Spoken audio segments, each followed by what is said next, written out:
Avant tout, je voudrais lire de 1 Thessaloniciens chapitre 2. Oui, 1 Thessaloniciens chapitre 2, verset 1.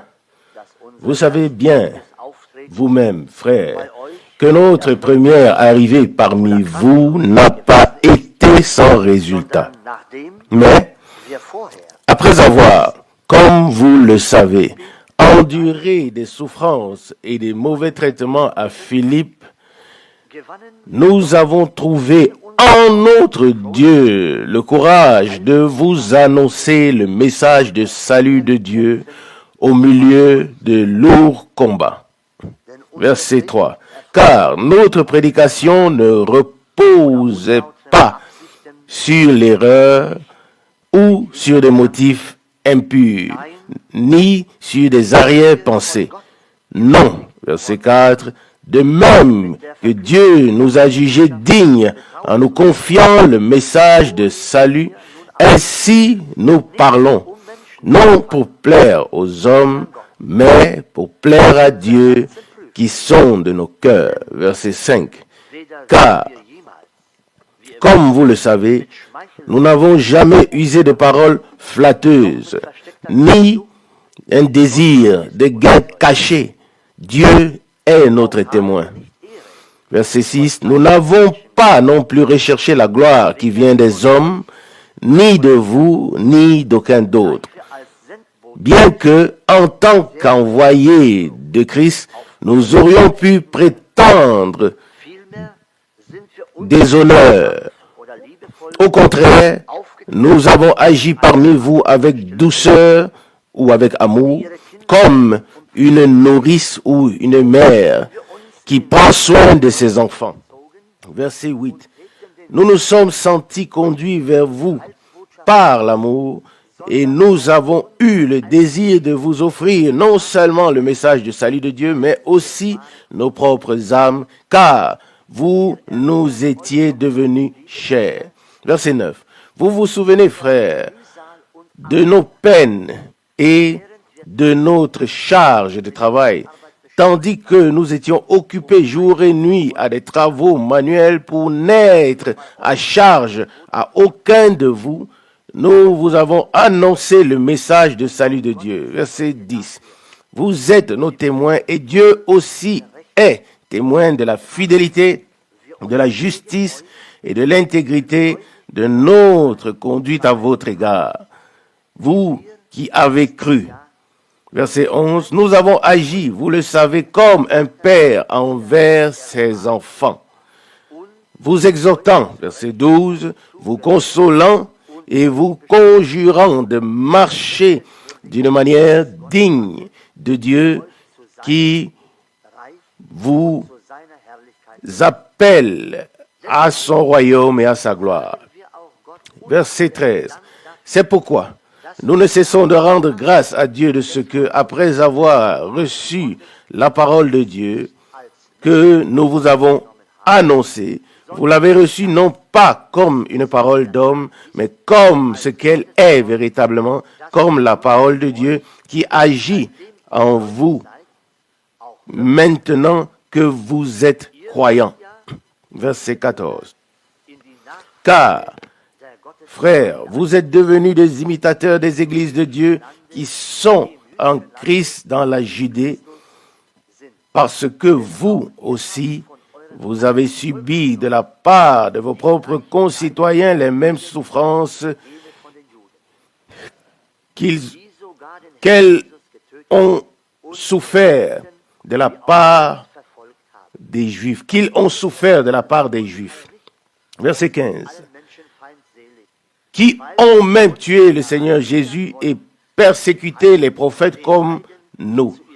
Ils ne plaisent pas à Dieu et sont hostiles à tous les hommes, parce qu'ils veulent nous empêcher de prêcher aux païens pour leur salut, afin qu'ils ne cessent de mettre le comble à leurs péchés. Mais la colère de Dieu s'est abattue sur eux.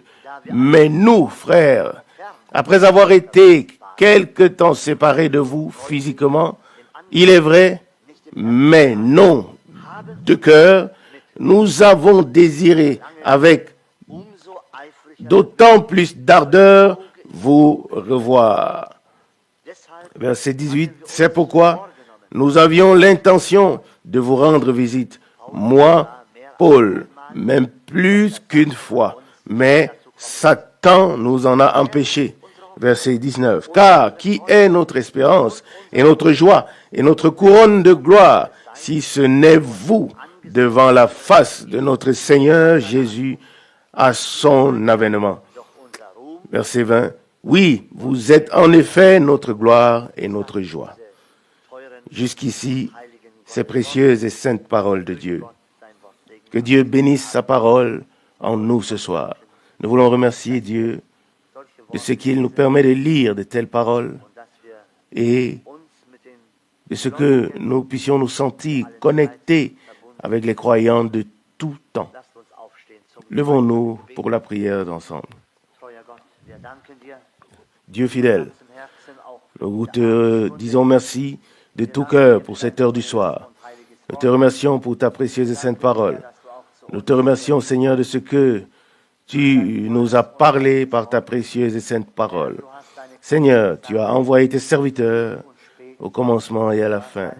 Tu as envoyé tes apôtres. Tu as envoyé tes élus, tes prophètes. On les a persécutés. On leur a fait ceci et cela. Mais ils n'ont pas tenu compte de tout cela. Ils ont regardé vers toi. Ils t'ont fait confiance, ô Seigneur. Et nous aussi, nous ne voulons pas regarder à un homme, mais nous voulons nous appuyer sur toi, ô Seigneur, car tu es notre consolation et notre paix. Tu es devenu pour nous tout en tout, ô Seigneur. Et c'est pourquoi nous t'adorons et te prions intimement que tu continues à nous parler ce soir, que tu nous exhortes aussi, Seigneur, que tu nous amènes là où ils étaient, Seigneur, Dieu fidèle. Ils ont dû endurer beaucoup de choses, souffrir beaucoup à cause de ta parole. Seigneur, s'il doit en être ainsi, nous porterons tout ce qui pourra arriver. Aide-nous seulement, ô Seigneur, accorde-nous ta grâce et ta force. Nous voyons, Seigneur, qu'ils ont beaucoup souffert et enduré, et nous pouvons apprendre de tout cela. Aie pitié de nous, Seigneur, et bénis-nous. Enlève au milieu de nous tout ce qui dérange. Seigneur, donne ta parole à ton serviteur, notre frère, ce soir, pour qu'il dise ce que tu veux dire, Seigneur. Nous ne savons pas ce que nous devons dire, mais toi, ô Seigneur, tu sais ce que tu as à nous donner. Tu es notre Dieu, tu es le Dieu fidèle, Seigneur. Nous voulons te donner l'honneur, la louange et l'adoration au nom de Jésus. Amen. Amen. Loué et remercié soit le Seigneur pour la grâce de pouvoir être à nouveau ici pour adorer et pour écouter sa précieuse parole. Lorsque j'ai lu cette phrase avec nous tous, le 2 Thessaloniciens 2, verset 18, nous avions l'intention de vous rendre visite, mais Satan l'a empêché. Alors, effectivement, la question vient tout de suite à l'esprit. Homme de Dieu, toi, grand apôtre, appelé par le Seigneur, confirmé de manière surnaturelle, et puis le diable t'a empêché de visiter les frères ou les gens. Si quelqu'un disait cela ici aujourd'hui, alors tous les héros de la foi penseraient qu'il lui manque de confiance en Dieu. Il aurait mieux fait de ne rien dire ou de ne même pas l'écrire. Mais ce qui est grand et sublime, précieux en Dieu et tous ses serviteurs, c'est la véracité absolue. C'est ce qui est particulier. Dieu, comme je l'ai très souvent dit, a toujours le même visage. Il est toujours véridique. Et il en va de même pour ses serviteurs. Ici, Paul admet et dit, moi, Paul, je l'ai même déjà, je me suis déjà imaginé de le faire. Attendez, lisons le verset 18. 1 Thessaloniciens 2, verset 18. C'est pourquoi nous avions l'intention de vous visiter, moi, Paul, même plus d'une fois, mais Satan nous en a empêchés. Tous ceux qui ont vaincu et qui se tiennent déjà de l'autre côté en tant que vainqueurs diraient, homme de Dieu, où te tenais-tu ici avec ta foi? Pourquoi la victoire de Dieu ne s'est-elle pas manifestée? Bien-aimés, nous ne pouvons jamais nous poser cette question de pourquoi. Alors nous pourrions commencer à nous demander pourquoi Dieu a permis que Caïn tue Abel. Abel, dont le sacrifice a été agréable à Dieu. Et on pourrait prendre toute la Bible et trouver un pourquoi, un après l'autre. Un pourquoi après l'autre, pourquoi. Jusqu'à ce que on voit la décapitation de Jean-Baptiste, le plus grand homme de Dieu né d'une femme, jusqu'à ce moment-là. Mais tout cela sont les voies de Dieu, sur lesquelles les non-croyants s'égarent et sont confondus. Et aussi les voies par lesquelles les croyants sont purifiés, éprouvés, mis à l'épreuve. Et on dit, vous le savez, dans notre temps, le plus grand homme de Dieu de tous les temps. Et il n'y a aucun doute, j'ose le dire, bien que je sois assez bien informé sur tous les prophètes, j'ose dire qu'aucun n'a été utilisé de manière aussi complète et puissante que Frère Branham. Et Dieu a permis que 5 jours après un accident de voiture dont il n'était pas responsable, mais que d'autres avaient provoqué, Dieu a permis qu'il soit repris du temps vers l'éternité. Et là aussi, on pourrait demander, homme de Dieu, Dieu a révélé à des milliers de personnes ce qui s'est passé, ce qui devait se passer, a donné des avertissements, a donné des instructions. Tout était clair pour beaucoup. Et on pourrait continuer à poser ces questions. Non, nous n'avons qu'une seule demande et aucune question dans ce sens. C'est que Dieu vienne à ce qui lui revient de droit en nous et à travers nous. Comment le chemin sera en détail? Quelle phase nous devrions traverser? Tout ce qui en fait partie, que cela soit laissé à Dieu. Celui qui lit dans Hébreux chapitre 11, c'est de toute façon que tous les hommes de Dieu ont dû passer par des chemins difficiles. Et il semble vraiment que le monde entier ait été épargné. Seulement les serviteurs de Dieu et le peuple de Dieu ont eu la vie dure sur terre. Et c'est parce que Satan est le Dieu de ce monde. Et cela ne cesse de devenir grand pour moi. Cette révélation de ce qui s'est passé dans le jardin d'Éden et en général les traces de Lucifer qui est tombé. Et nous savons que Dieu a confirmé à Adam la domination sur tout ce qui se trouvait sur terre. Mais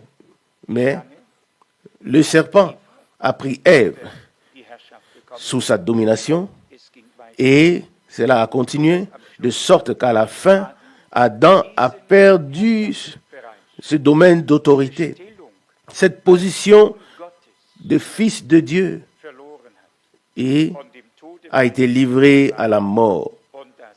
Et celui qui l'a piégé a pris la domination. Et c'est l'ennemi.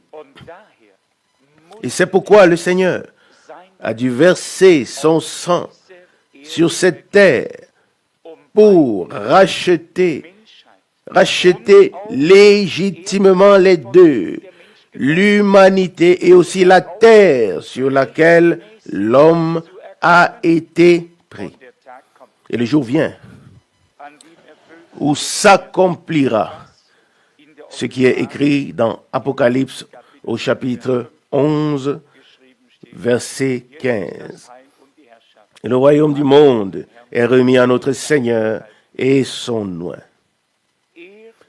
Lui, le propriétaire originel, n'a pu faire valoir son droit qu'en rachetant tout légitimement. Mais j'écrirai tout cela, j'écrirai tout cela dans un livre. Ce sont des pensées précieuses. Les non-croyants ne comprendront jamais que Dieu a permis toutes ces choses uniquement parce qu'il voulait et devait révéler tous ses attributs. Il était sauveur. Si rien n'est perdu, comment peut-il se manifester comme sauveur? Il est guérisseur. Si rien n'est malade, comment peut-il être révélé comme guérisseur? Tous ces attributs étaient en Dieu. Être père. Mais où sont les fils? Où sont les filles? Tout devait se passer comme ça s'est passé à cause du grand plan de salut de Dieu. Et même si les choses se sont mal passées dans le jardin d'Éden, aux yeux de Dieu, tout se passait bien. Nous ne pouvons pas le comprendre avec notre compréhension, mais vous pouvez me croire, Dieu est Dieu. Amen. Il n'aurait jamais permis ou laissé faire quoi que ce soit si cela n'avait pas été dans sa volonté. Et si cela ne servirait pas à la fin à glorifier son nom. Gloire à Dieu. Alors nous pouvons nous reposer en Dieu et savoir que tout sera bien. Mais nous voyons que d'autres sont passés par les mêmes épreuves. Ils ont eu des combats à mener et ont dû traverser des hauts et des bas dans leur vie afin que nous aussi, nous ne soyons pas confondus, mais que nous sachions que Dieu est le même et qu'il est avec nous. Parfois, je me sens un peu impuissant face à certaines situations et j'en suis profondément attristé. Et je préférerais, et je crois que c'est le cas pour nous tous, je préférerais pouvoir exalter et louer en tout temps, comme nous l'avons chanté dans l'avant-dernier cantique. Oui, les rayons de soleil de grâce, les rayons de soleil de grâce illuminent joyeusement ton cœur. Et c'est vrai, c'est toujours vrai, peu importe comment nous nous sentons. Le soleil de Dieu brille de toute façon, que nous soyons malades ou en santé, que nous soyons debout ou couchés. Ou bien est-ce que quelque chose change en Dieu? Non. La seule question est de savoir si nous pouvons résister dans toutes nos épreuves et être fortifiés dans la foi tout en rendant grâce au Seigneur. Amen. Lorsqu'on parle de la guérison divine, alors les opposants prennent toujours le passage de l'écharde mis dans la chair de Paul, 2 Corinthiens 2, verset 7. Et ils savent qu'il a conseillé Timothée de prendre un peu de vin et de ne pas boire juste de l'eau, justement à cause de son estomac. 1 Timothée 5, verset 23. Ils savent aussi qu'il a laissé Trophine malade, 2 Timothée 4, verset 20. Et ensuite, ils peuvent venir et dire, Paul, tu as été un si grand homme de Dieu. Ta sueur sur les mouchoirs a suffi pour qu'on les applique sur les malades et les possédés et ils ont été guéris. Et qu'est-ce qui se passe maintenant? Tu as une écharde dans ta chair. À quoi? Oui. Et quoi d'autre? Je le sais, mais pourquoi devrais-je toujours le dire aux autres? Quoique cela ait pu être, les épreuves étaient là et la foi des gens devait être mise à l'épreuve pour savoir s'ils tiendraient bon ou s'ils croiraient seulement quand tout va bien. Quand tout va bien, mais qui ne peut pas croire? Oui. Que celui qui ne peut pas croire lève la main. Quand tout va bien, qui ne peut pas croire? Alors nous chantons, nous sommes toujours vainqueurs et nous acclamons le Seigneur en beauté. Tout le monde peut le faire. Nous n'avons pas besoin de prendre un air pieux. Tant que tout va bien pour nous tous. Mais qu'en est-il lorsque quelqu'un est jeté dans la fournaise, dans la fosse aux lions, en prison et bien d'autres choses encore? Des épreuves dans nos maisons aussi. Je pense en particulier à notre bien-aimé frère maintenant.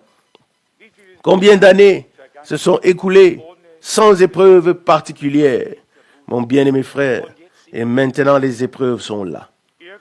Dans la vie, elles arrivent à tout le monde un jour, tôt ou tard. Et comme on est alors impuissant face à une situation. Mais celui qui croit, il croit. Amen. Il croit même dans les épreuves les plus difficiles et n'abandonne pas son assurance. Gloire à Dieu. Paul, dans cette parole qui est au-dessus de toute épreuve, Paul a dit bien des choses qui sont tout simplement un baume pour notre âme.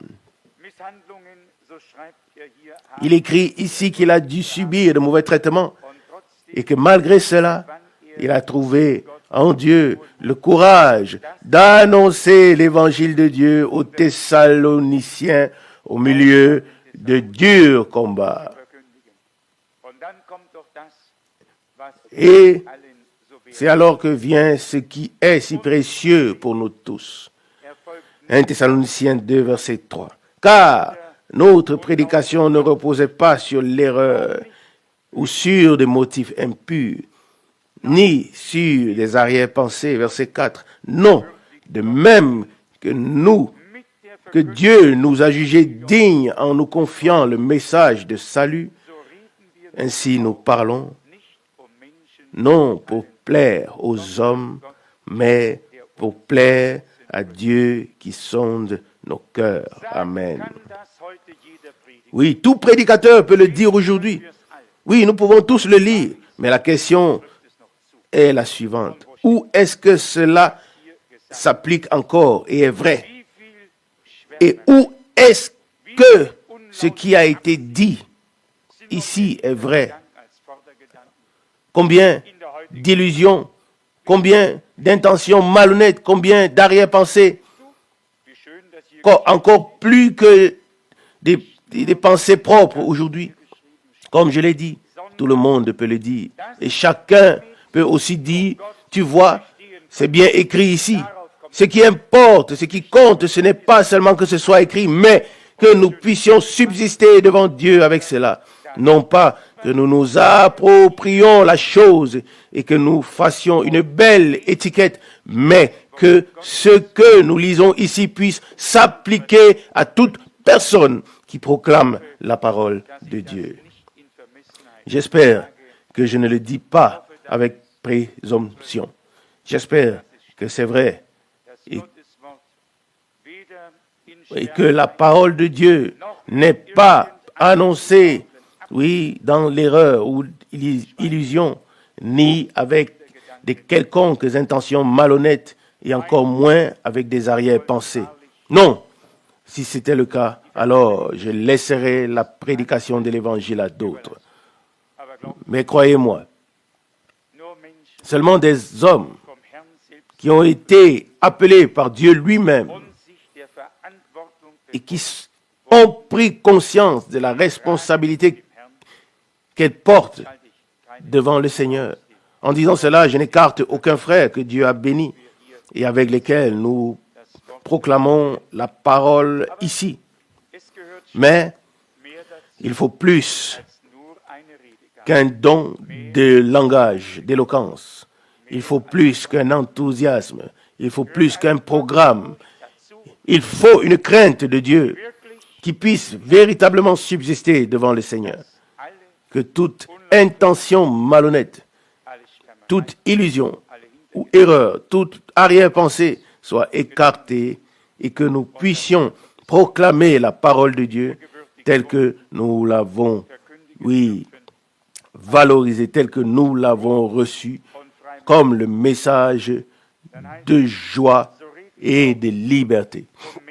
Puis il est dit au verset 4, « Ainsi, nous parlons non pour plaire aux hommes, mais pour plaire à Dieu qui sonde de nos cœurs. » Combien de fois est-ce que on dit ce que les gens veulent entendre pour les attirer de son propre côté? Nous ne sommes pas ici pour attirer les gens de notre côté ou vers nous, mais nous voulons tous être attirés par Dieu et nous voulons tous être du côté de Dieu et ce à tout prix. Et nous ne pouvons le faire que si nous nous tenons sur sa parole, car Dieu et sa parole sont inséparables. Ça va ensemble.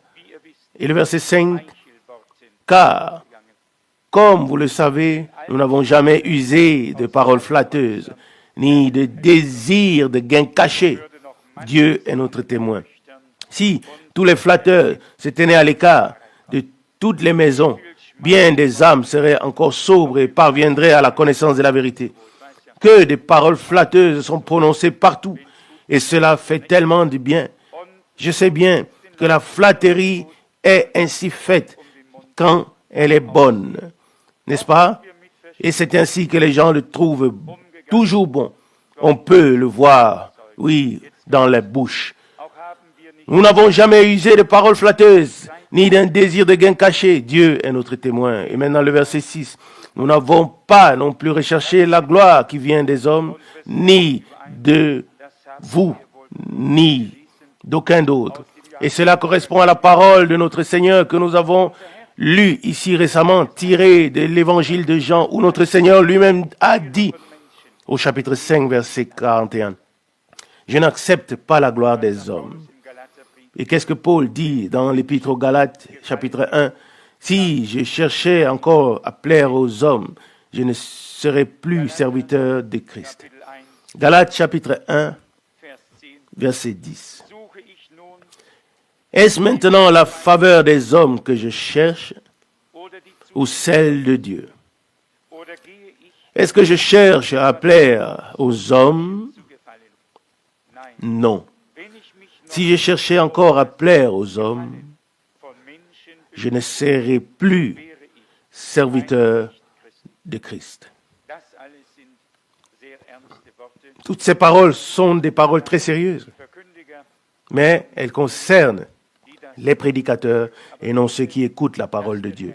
Mais priez pour que le Seigneur envoie dans son champ des véritables ouvriers qui ne prennent pas seulement ceci ou cela, mais qui servent véritablement le Seigneur et lui sont entièrement consacrés. Amen. Qu'est-ce qui m'a encore frappé? Au verset 13, 1 Thessaloniciens chapitre 2. C'est pourquoi nous ne cessons de rendre grâce à Dieu de ce que, après avoir reçu la parole de Dieu que nous vous avons annoncée, vous l'avez reçue non pas comme une parole d'homme, mais comme ce qu'elle est véritablement, comme la parole de Dieu qui agit en vous maintenant que vous êtes croyants, ou depuis que vous êtes devenus croyants. Cela doit être ainsi et ça fait partie de la chose. La parole de Dieu doit agir avec efficacité et nous devons toujours reconnaître la volonté de Dieu. En général, nous connaissons la volonté de Dieu en ce qui concerne le plan de salut. Je ne pense pas que nous ayons été laissés dans l'obscurité à ce sujet. Le plan de salut de notre Dieu est devenu clair pour nous. Oui, on peut même dire qu'il nous a été révélé par le Saint-Esprit. Mais ce sont souvent des décisions personnelles que nous devons prendre et des épreuves dans lesquelles nous nous trouvons. Et en ce moment, nous devons toujours pouvoir reconnaître la volonté de Dieu et faire ce qui est juste. Et ça, ce n'est pas facile. Mais si notre cœur et nos paroles peuvent malgré tout demeurer accordés, que nous soyons capables de dire, et que cela puisse subsister devant Dieu, que nous soyons capables de dire, Seigneur, je veux que ta volonté soit faite dans ma vie. Amen. Si cela peut être ainsi, que ce ne soit pas seulement des paroles, mais que nous le pensions vraiment. Seigneur, je veux que ta volonté soit faite dans ma vie. Je l'ai dit une fois à un jeune homme, écoute, je ne sais pas ce que tu veux, pourquoi tu veux être au ciel. Si tu ne sers pas Dieu ici sur terre, comment veux-tu te présenter devant lui? Aurais-tu la joie de te présenter devant le Seigneur sans l'avoir servi, sans avoir été à sa disposition? Ou bien devrais-tu baisser ton visage vers le sol et te sentir malheureux et mal à l'aise parce que tu ne pourrais même pas, rencontrer le Seigneur, ni même le regarder en face. Si nous vivons pour Christ, nous sommes prêts à mourir avec lui. Si nous le servons ici sur terre, nous voulons bien voir sa face, comme il est écrit dans le prophète Malachie. Alors vous verrez la différence entre celui qui sert Dieu et celui qui ne sert pas Dieu. Oui, si un homme ne sert pas Dieu ici sur terre, que fera-t-il là-haut? Que veut-il faire là-bas? Est-ce que toi, est-ce que moi, nous nous sentirons bien en sa présence, en la présence du Seigneur, si nous n'avions pas eu de temps pour lui ici sur terre? Si nous avons vécu simplement notre vie, qu'est-ce que nous voulons faire là-bas? Il faut le dire très clairement aux gens. S'ils ne veulent pas y être, ils n'en ont pas besoin. Le ciel sera assez plein. Il y aura suffisamment de gens qui auront véritablement servi le Seigneur. Il ne faut donc pas seulement espérer y entrer à la fin, ou peut-être en dernier, mais aimer profondément le Seigneur, le servir, être à sa disposition et ce à tout prix. Qu'en est-il de chacun de nous? Vous connaissez la parole du prophète Malachie, selon laquelle Dieu fera la différence. Pas seulement avec celui qui était pieux ou qui a fait semblant de l'être, mais avec celui qui l'a servi et celui qui ne l'a pas servi. Ça doit être dans Malachie chapitre 3. Malachie chapitre 3, c'est quelque part ici, verset 16. Malachie chapitre 3, verset 16. Lorsque ceux qui craignaient le Seigneur se sont mis à parler ensemble, le Seigneur fut attentif et les écouta. Et un livre de souvenirs a été écrit devant lui pour ceux qui craignent le Seigneur et qui ont un grand respect pour son nom. Verset 17. Ils seront pour moi, dit le Seigneur des armées, ils seront une propriété particulière le jour où je l'accomplirai. J'aurai compassion d'eux comme un père a compassion de son fils qui le sert Verset 18.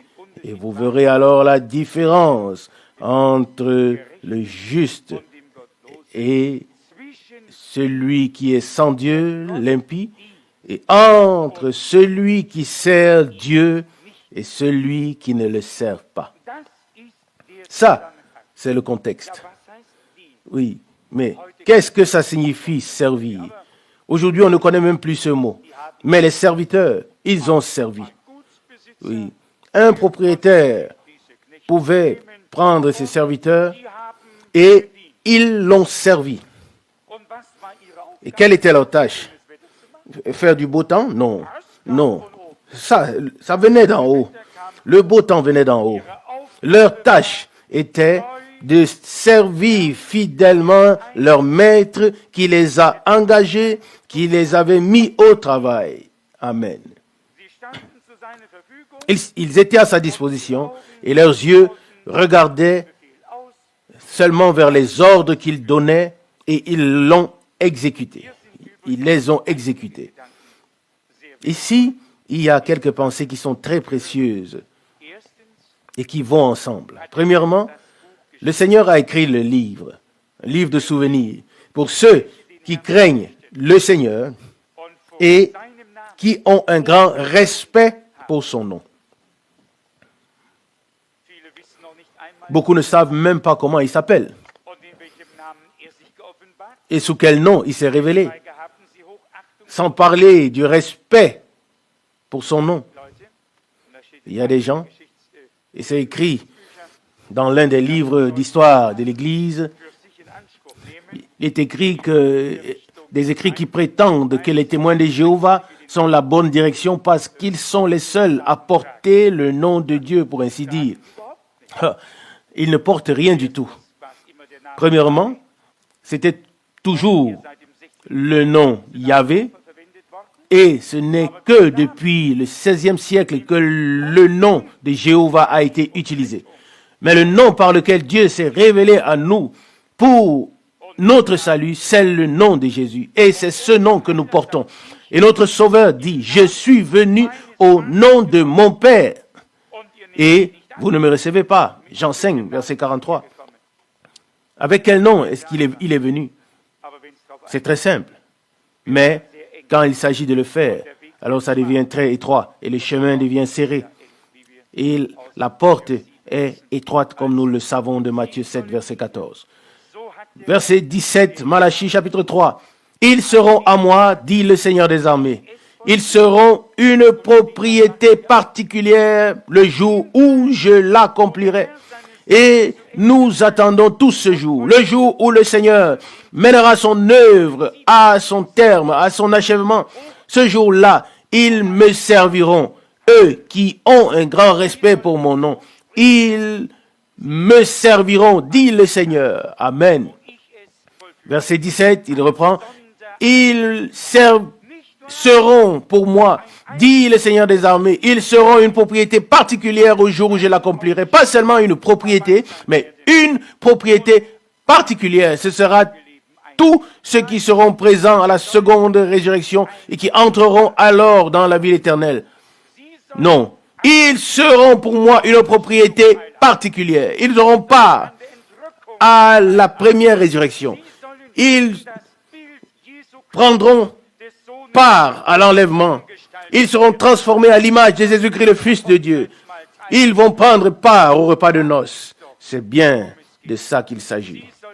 Ils seront pour moi une propriété particulière lorsque je l'accomplirai. Et j'aurai compassion d'eux comme un père a compassion de son fils qui le sert. Amen. Croyez-le-moi, nous n'avons même pas encore vraiment commencé à marcher à la suite du Seigneur. Parce que nous ne sommes pas entièrement à sa disposition. Parce que nous ne le servons pas comme nous devons le servir. Et vous savez, je l'ai déjà dit, chacun doit faire ses propres expériences. Mais un fils qui ne sert pas son père et ne lui obéit pas, c'est un affront, comme il n'y en a pas de plus pire sur terre. Et je comprends bien Dieu quand il est dit dans l'Épître aux Hébreux qu'il jugera son peuple et qu'il est terrible de tomber entre les mains du Dieu vivant. Hébreux 10, verset 31. Je peux vraiment m'imaginer que ce jour-là, Dieu sera très terrible avec tous ceux qui ne l'ont pas servi. Je ne peux pas imaginer autre chose. Quand il dit « Retirez-vous de moi, vous maudits, dans le feu éternel » et ainsi de suite. Ce n'est pas une chose à prendre à la légère. Ce jour-là, et ce sont aussi des gens qui pensaient le servir, qui ont cru chasser les démons, qui ont fait de grandes choses, et ils ont cru le servir, mais pourtant, ils se sont servis eux-mêmes. Ils ont servi Mammon, le Dieu de l'argent, mais Dieu, mais pas Dieu, ni le peuple de Dieu. Et la véracité de Dieu n'était tout simplement pas là. Ainsi, Dieu traitera avec compassion un fils qui le sert. Alors devenons fils et filles de Dieu qui le servent, qui servent le Seigneur de tout leur cœur, qui ont respect, grand respect pour son nom et sa parole. Et nous croyons que nous ferons partie de cette troupe des prémices qui peut constituer une propriété particulière par grâce. Il ne s'agit pas d'une chose quelconque, mais il s'agit d'une chose, de la chose la plus précieuse et la plus chère que Dieu a pu donner à l'humanité. Verset 18, Malachie 3, « Et vous verrez alors la différence entre le juste et l'impie, entre celui qui sert Dieu et celui qui ne le sert pas. » Amen.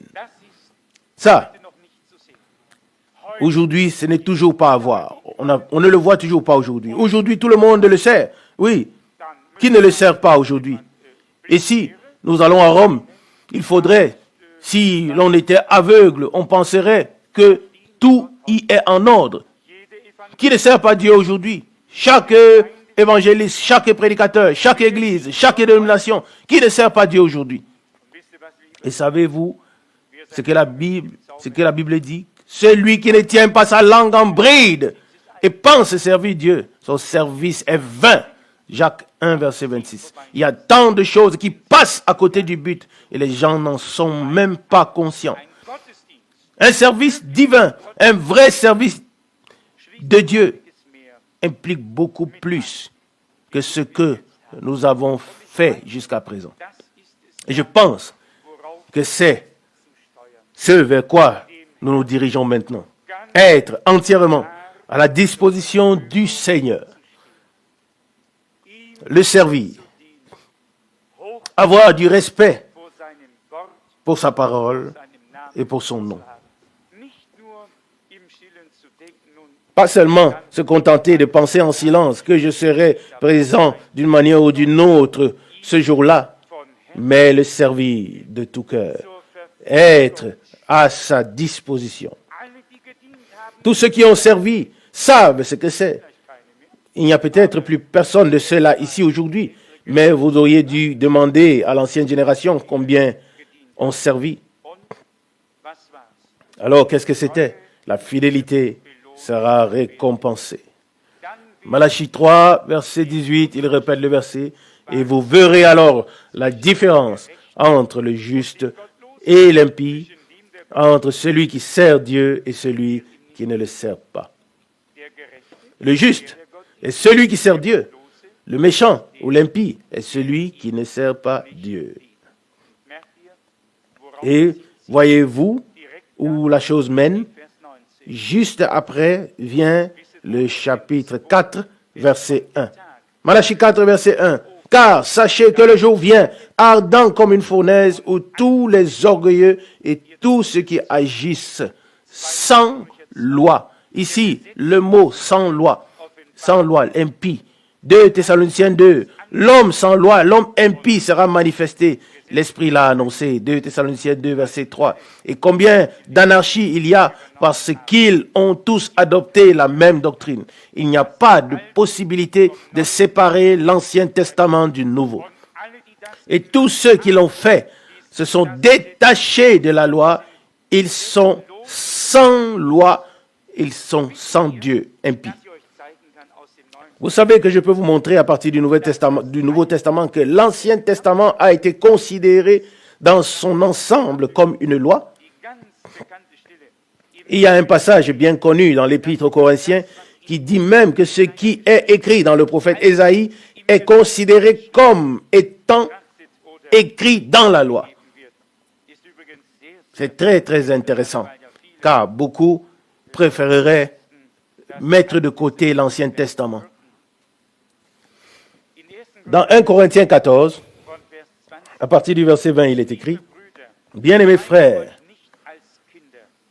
ne soyez pas des enfants en ce qui concerne le jugement. Non, dans la méchanceté, vous devez être des enfants. Mais en ce qui concerne le jugement, soyez des adultes. » Verset 21, il est écrit dans la loi, c'est par des hommes d'une autre langue et par des lèvres étrangères que je parlerai à ce peuple. Et même ainsi, ils ne m'écouteront pas, dit le Seigneur. Oui. Et dans quelle loi est-ce que c'est écrit? Dans le prophète Ésaïe, verset 28, chapitre 28, à partir du verset 11. Dieu saisit tous les sages dans leur sagesse et il les affiche comme des insensés et dit, vous avez abandonné le fondement de ma parole et vous avez bâti sur le sable. Nous devons comprendre que l'Église du Nouveau Testament est fondée et bâtie sur le fondement des apôtres et des prophètes, avec Jésus-Christ lui-même étant la pierre angulaire. Mais nous ne voulons pas parler de toutes ces choses aujourd'hui. Ce qui nous importe, c'est que Dieu arrive à ses fins avec nous. Et pour cela, nous voulons lui faire confiance. Exprimer dans la prière que nous croyons ce qu'il a dit. Amen. Et ce qui est beau pour nous, c'est que nous ne nous sommes pas fait d'illusions, ni fait d'illusions aux autres, et que nous ne le ferons jamais, mais que nous acceptons tout simplement les hauts et les bas. Mais nous avons un désir profond de servir Dieu, de croire sa parole, d'adorer ou d'honorer son nom, de le craindre, de l'aimer et de lui faire confiance. Sachant que nous pouvons le servir et que nous le servirons et qu'il aura compassion de nous et qu'en ce jour-là, pas aujourd'hui, en ce jour-là, quand Dieu l'accomplira. En ce jour-là, tous ceux qui auront servi le Seigneur, qui l'auront vraiment servi, avec tout ce que ça implique, ils seront heureux de l'avoir fait. Même s'ils ont dû accepter certaines choses sur la terre, alors nous serons heureux d'avoir servi le Seigneur. Qui veut maintenant être véritablement à la disposition du Seigneur? Véritablement les servir. Oui, quelqu'un dira peut-être, comment vais-je le faire? À quoi est-ce que ça ressemble? Ne te fais aucun plan et ne te fais pas de soucis, car ce n'est pas et ce ne sera jamais comme nous le pensons. Nous voulons juste dire, Seigneur, me voici, prends-moi, utilise-moi, où tu veux et comme tu veux, je suis à ta disposition. Je suis ta propriété et je veux te servir de tout mon cœur et de toute mon âme. Amen. Puisse le Seigneur nous accorder à tous ce privilège et cette grâce afin que personne ne dise « Oh, eh bien, là devant sont les frères qui servent. » On les appelle, si je peux le dire à voix basse, on les appelle les frères serviteurs.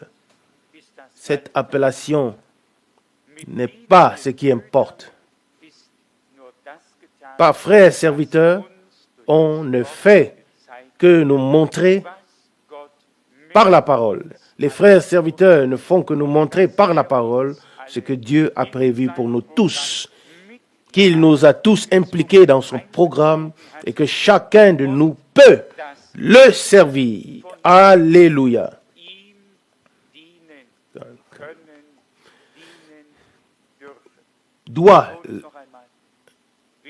a le droit de le servir. J'insiste encore une fois. Si quelqu'un ne sert pas le Seigneur, comment pourra-t-il se présenter avec joie devant sa face?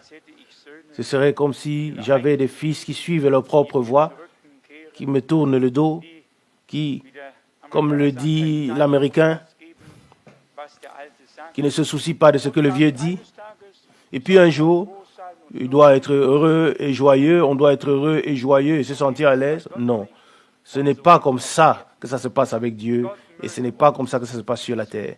Que Dieu fasse de nous des fils et des filles qui savent ce qu'il ressent lorsque nous ne sommes pas à sa disposition et que nous ne le servons pas comme il veut. Ainsi, le Seigneur fera de nous des hommes qui seront à sa disposition, qui le serviront et avec lesquels ce jour-là, le jour qu'il fera, où il l'accomplira, il les prendra dans la gloire comme sa propriété particulière. Je veux être du nombre quand le Seigneur l'accomplira avec ceux qu'il a aimés, avec ceux qui l'ont aimé, qui l'ont servi, qui ont été à sa disposition, qui ont vécu pour lui et qui étaient prêts à mourir pour lui. Oui, je veux faire partie de cela. Et nous tous, nous voulons faire partie de ce nombre par grâce. Loué soit le nom du Seigneur. Amen.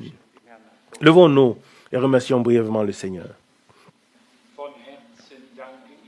Je te remercie de tout cœur pour ta précieuse et sainte parole. Avant de prononcer, le jour du Seigneur viendra et brûlera comme une fournaise.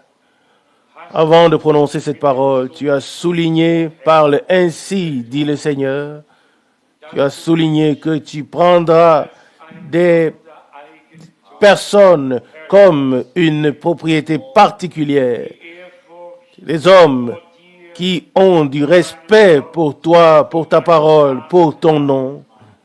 Des personnes qui sont à ta disposition, qui t'aiment en acte et en vérité, qui te servent. Et c'est pourquoi nous te prions ce soir, Seigneur, qu'il n'y ait pas seulement des frères serviteurs, mais une assemblée qui te sert, un peuple de Dieu qui est à ta disposition et à la disposition les uns des autres. Seigneur, tu as dit toi-même, le Fils de l'homme n'est pas venu pour être servi, mais pour servir. Alléluia, gloire à Dieu. Tu as été appelé serviteur et tu as pris la forme d'un serviteur. Oh, fidèle Seigneur, nous te remercions pour ton esprit qui a si magnifiquement ordonné ta parole et inspiré toutes choses. Prends-nous, Maître bien-aimé, et fais de nous des hommes qui te servent de tout cœur et sont à ta disposition. Alléluia. Nous nous souvenons de tous ceux qui sont dans le besoin. Ô Maître fidèle, tu nous as donné le pouvoir de chasser les démons, de guérir les malades. Donne-nous la foi et le courage de mettre tout cela en pratique, car tu nous l'as donné et tu nous as aussi mandaté.